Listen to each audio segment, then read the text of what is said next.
क्या इच्छा मृत्यु का वरदान धारण किए हुए गंगापुत्र भीष्म के पास इतना सामर्थ्य था कि वे श्री कृष्ण के मामा कंस को युद्ध में परास्त कर सके?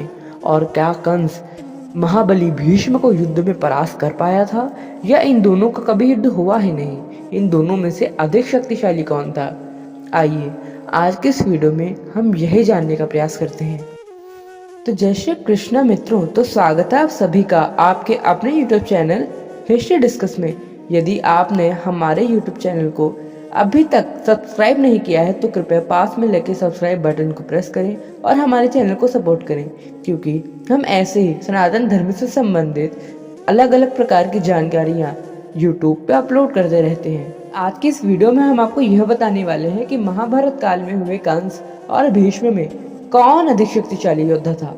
आइए वीडियो शुरू करते हैं। जय श्री राम। कंस जो कि श्री कृष्ण का मामा था और उसी के साथ साथ महाराज उग्रसेन जो कि यदुवंश के राजा थे उनका पुत्र था।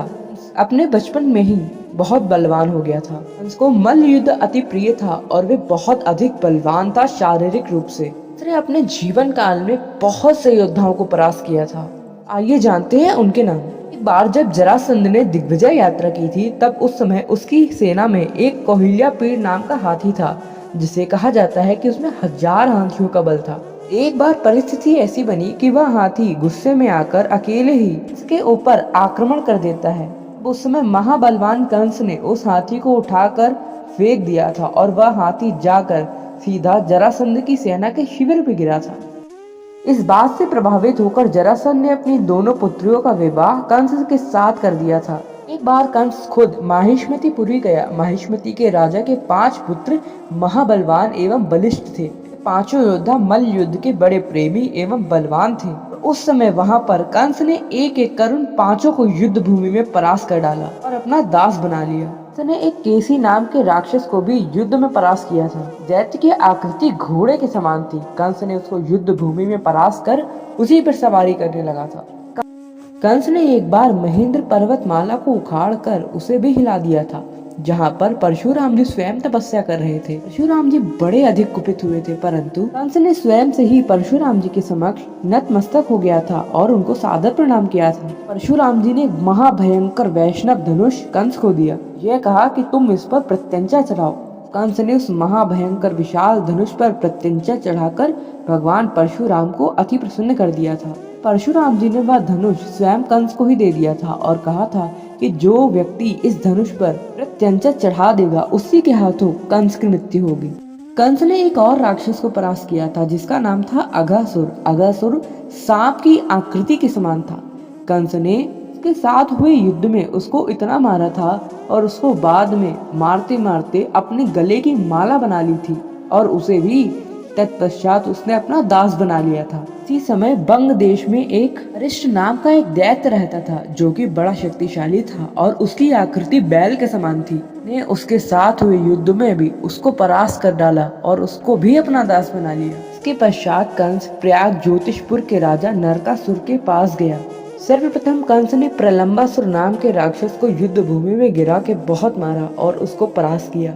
इसके बाद विनुकासुर नाम के बड़े दैत्य को युद्ध में गिराकर घूंसे के प्रहार से उसको भी युद्ध से हरा दिया। इसके बाद दृढ़ावत नाम का एक राक्षस कंस को उठाकर आकाश में ऊपर लेकर चला गया और वहां पर कंस और उसका युद्ध होने लगा। उसने उस राक्षस को भी आकाश से उठाकर धरती पर पटक दिया। तत्पश्चात कंस का बकासुर नाम के राक्षस के साथ युद्ध प्रारंभ हुआ, जिसमें कंस ने बकासुर को भी परास्त कर डाला। प्रयाग ज्योतिषपुर के इतने योद्धाओं को हारा देख नरकासुर ने कंस के सामने हार मान ली और कंस की अधीनता को स्वीकार कर लिया।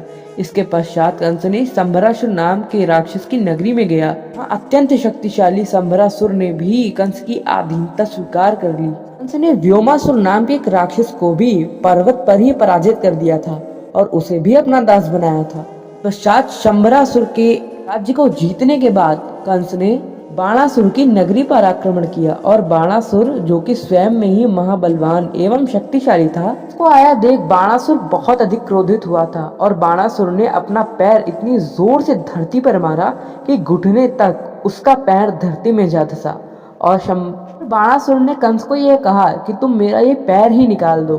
कंस ने बड़ी सरलता से बाणासुर का वह पैर धरती से बाहर निकाल दिया। दोनों का युद्ध होने ही वाला था कि स्वयं भगवान शिव बीच में आ जाते हैं। स्वयं भगवान शंकर बाणासुर से कहते हैं, हे दैत्यराज, भगवान श्री कृष्ण को छोड़कर भूतल पर कोई ऐसा वीर नहीं जो युद्ध में इसे जीत सके। परशुराम जी ने भी इसे ऐसा ही वरदान दिया है। इसके उपरांत कंस ने मलेच्छकों के राज्य पे आक्रमण किया और वहां पर बहुत से मलेच्छकों का वध कर उनके राजा कालनेमि को भी युद्ध में परास्त कर डाला था।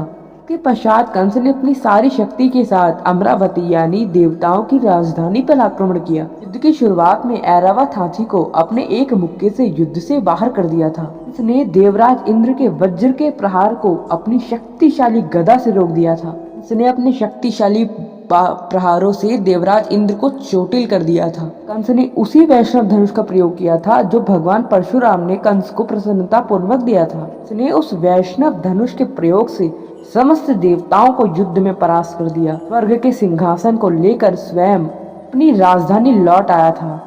तो आइए अब हम बात करते हैं महारथी भीष्म के बारे में। भीष्म पितामह ने अपनी शिक्षा भगवान परशुराम, बृहस्पति, शुक्राचार्य और सनत कुमार जैसे महान ब्रह्म ऋषियों से प्राप्त की। इसी के साथ भगवान परशुराम के द्वारा कई दिव्य अस्त्र एवं अस्त्र शस्त्र की विद्या भी प्राप्त करी। अपने पितामह को अपने पिता महाराज शांतनु से इच्छा मृत्यु का वरदान प्राप्त था। माँ भीष्म ने आजीवन ब्रह्मचर्य की प्रतिज्ञा ली थी। अपने पितामह ने अपने गुरु भगवान परशुराम के साथ हुए युद्ध में भी उनको युद्ध में परास्त कर डाला था। माँ भीष्म ने अपने संरक्षण में हस्तिनापुर की एक शक्तिशाली सेना भी बनाई थी।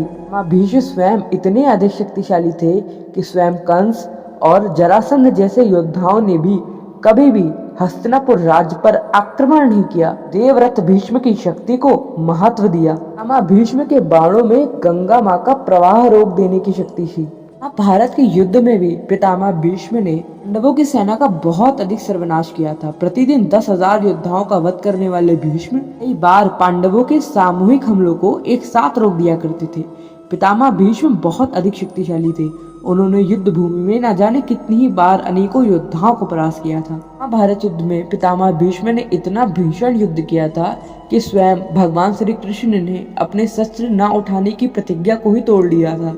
बार महाभारत के युद्ध में पितामह भीष्म स्वयं अर्जुन पर भी हावी हो जाते थे।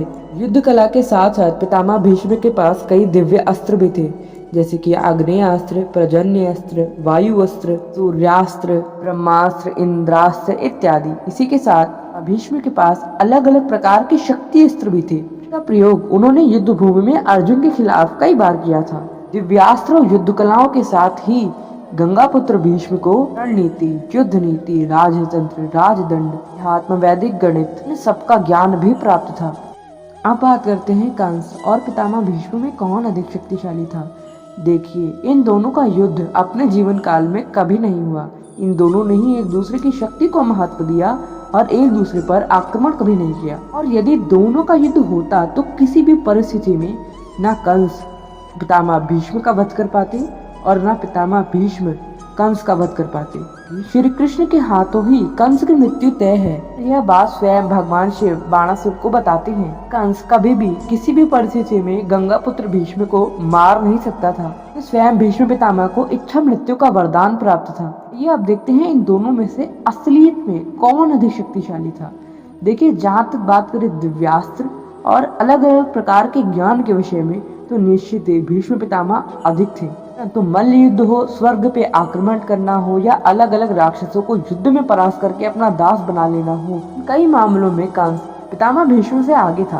उसने अधिक युद्ध भी किए थे और उनमें से भी किसी युद्ध में पराजित नहीं हुआ था। बस मात्र वो श्री कृष्ण के हाथों युद्ध से मारा गया था। परंतु वहीं गंगापुत्र भीष्म की बात करें तो वे स्वयं अर्जुन तथा अभिमन्यु के द्वारा महाभारत युद्ध में वे पराजित हुए हैं। साथ ही यदुकुल नंदन भगवान श्री कृष्ण के मित्र सात्यकी ने भी पितामह भीष्म को महाभारत युद्ध में परास्त किया था। इसलिए यदि हम ऑल ओवर एक निष्कर्ष पर पहुंचे तो भीष्म पितामह और कंस में कंस अधिक शक्तिशाली था। हर मामले में कंस पितामह भीष्म से आगे था। मात्र दिव्यास्त्रों की बात करें तो वो पितामह भीष्म के पास अधिक थे और ज्ञान में पितामह भीष्म कंस से आगे थे। ऑल ओवर कंपैरिजन देखें तो कंस अधिक श्रेष्ठ था। तो इसी के साथ हमारा आज का वीडियो यहीं पे समाप्त होता है। यदि आपको हमारी वीडियो पसंद आई हो तो कृपया हमारी इस वीडियो को लाइक करें, चैनल को सब्सक्राइब करें और यदि आपने हमें इंस्टाग्राम पर फॉलो नहीं किया है तो इंस्टाग्राम आईडी का लिंक डिस्क्रिप्शन बॉक्स में है, कृपया वहां भी जाकर हमें फॉलो करें। जिस टॉपिक पर आप नेक्स्ट वीडियो चाहते हैं वो भी अवश्य बताएं। हमें समय देने के लिए आपका बहुत बहुत धन्यवाद। मिलते हैं नेक्स्ट वीडियो में, तब तक के लिए जय श्री कृष्णा, जय श्री राम, हर हर महादेव, जय हिंद।